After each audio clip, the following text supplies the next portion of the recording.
In this episode of how to counter this meta deck, I will teach you how to destroy Skeleton King Triple Clash in a way that will transform your opponents to actual crybabies. First off, using this Wave Master deck that I created, and I will guide you on how to use it. On round 1, you need to go with the Healing Ranger and the Golden Giant. The reason being, so you can avoid the isolation from him, as you still don't know their hero level. Make sure to cover your Healing Ranger so a Spear Goblin won't take it out, but also you want to make sure the Golden Giant is one tile below or their Magic Archer will pierce onto your Healing Ranger. And sure, bad chops are a thing, so you may as well go with Healer Ice Wizard if you couldn't get a Healing Ranger Golden Giant at the start. Also protect the Ice Wizard the same way you would do to the Healing Ranger. On round 2, you want to get the Ice Wizard and the Prince added onto your board. If you had the Battle Healer and the Ice Wizard, then get the Golden Giant and the Healing Ranger and swap your Battle Healer for a Prince if possible. Place them in this formation. The reason being that most Skeleton King players have a bowler on them, and when you have the Prince on the second tile, he will deny the bowler, so that means your Healing Ranger is 100% safe. Also, you can use the Prince on the opposite side if they are baiting your Wave Master with something. On round 3, you want to see what your opponent's main win condition is.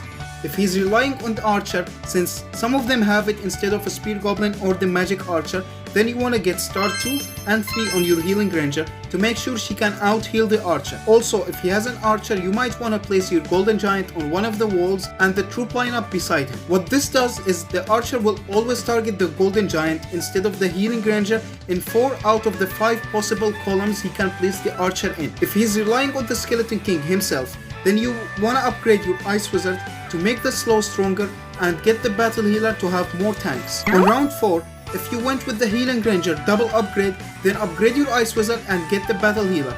Likewise, if you got the Battle Healer and upgraded your Ice Wizard, then you want to upgrade your Healing Ranger to star 2 and 3. Place your minis in an upside down T formation like this, as this will guarantee a single target Archer will never hit your Healing Ranger no matter what. Finally, on round 5, this is really just whatever you feel is necessary. Against Archer, I would advise you to 3-star your Healing Ranger, but besides that, I would say understand what your opponent is doing and decide whether you want to upgrade your Ice Wizard and Prince or Healer. Be creative and be smart. Not a fan of Wave Master? Well, no problem, as this classic Barbarian King deck works, which I'm pretty sure you all have been seeing every other game. On round 1, I would go with Ice Wizard, Archer and any third mini, preferably a Knight or a Barbarian, as you still don't know if they have the isolation or not. Make sure to protect your Ice Wizard and Archer, as Mr. 2 Brain Cells here is using 3 clash abilities at once. On round 2, I would upgrade my Ice Wizard and get the 2 missing minis,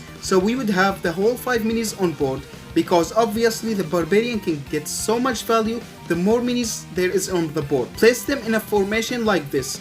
This U-looking formation is very good as it allows you to protect the Archer and the Ice Wizard using the Knight and the Spear Goblin. The Barbarian King being far might activate the isolation, sure, but it helps keep the Magic Archer away from the Archer and the Ice Wizard. On round 3, you want to focus upgrades on the Archer and the Barbarian.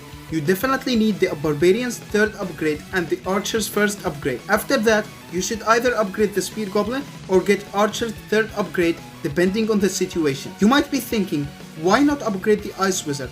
Well, honestly, if he doesn't have a lot of tanks, you are probably better off keeping him at 1 star, because the extra area upgrade actually reduces that slow effect, and the only unit worth slowing is the Skeleton King, so you don't really need to slow more minis with him. About the formation, you can keep it the same or switch sides to avoid their Prince hitting your Barbarian King, as that can destroy you. On round 4, max out your Archer, and then the leftover elixir can be used to upgrade your Barbarian and Spear Goblin. This also applies to round 5, since you don't really need to upgrade the Knight, as his main role is to tank a spear hit to save your Ice Wizard. Okay, so what do you think about this how to counter this meta deck video? What do you want it to be? A regularly reoccurring series on the channel, or do you prefer normal gameplay deck videos? Or maybe you want both? Comment down below and let me know. Thank you for watching. I'll see you in the next video.